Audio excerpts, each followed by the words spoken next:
Hello, welcome to the Play Resource Inspiration channel. Today we're going to make a frog's head.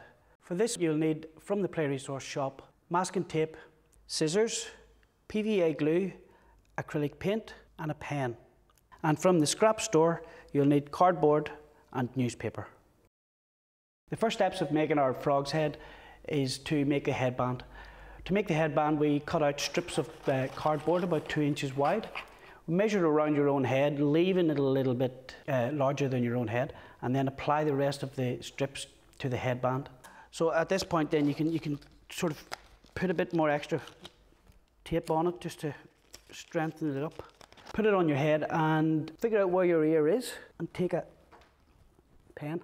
Just put a little mark on the side where your ears are. Cut out where the ears are and we'll mark front and rear on the headband and then continue from there.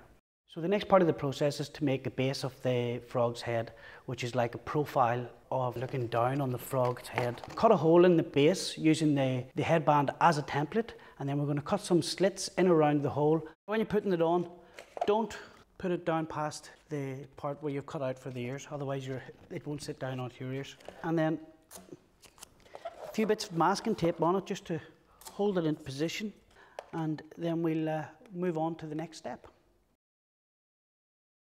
The next step in the process is to make the body of the head. So to do that we cut out lots of strips of cardboard, maybe about 12, and we attach them to the base. Rolling the edges of the strips so that it gives us a nice form around the mouth of the frog. We want to put enough strips on there so that whenever we go to apply masking tape to cover the whole thing, that there's enough strips on there so that the masking tape doesn't sag in between the strips. It maintains the form that we're looking for.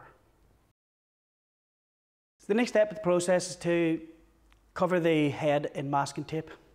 Covering it in masking tape will make it a lot stronger and it'll give us a nice base to paint on. Make sure that the masking tape's applied nice and firmly, and if need be you can put your hand up inside the head and press from the inside to make sure that masking tape is firmly pressed home.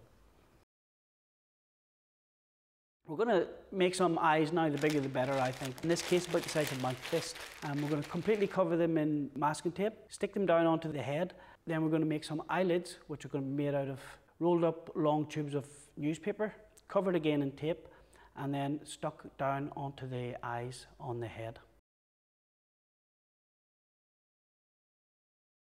So the next step is to make the lower jaw of the frog. To make that we're going to use newspaper again, and we're going to roll newspaper up into a long tube, form it into the shape of the jaw, put the head upside down, and we're going to use the bottom line of the jaw to give us a template to form the lower jaw to. And then it's just a question of applying the jaw to the head, sticking it on with tape and making sure there's enough room, the jaw drops low enough so that you can see out between the jaw and the head itself.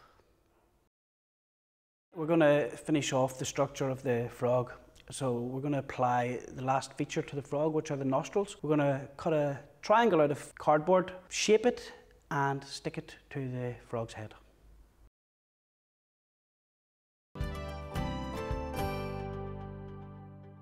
So now this here's the finished product. I've covered it in PVA and give it a coat of acrylic paint. Underwash the underside of it with yellow, blending into green, darkening it down around some of the places there'll be some natural shadows. 2 big bright red eyes that jump right out at you, and 2 black pupils. And that's it. Lightweight structure, very durable, very easy to make. All of the materials used to make this here are available at the Play Resource.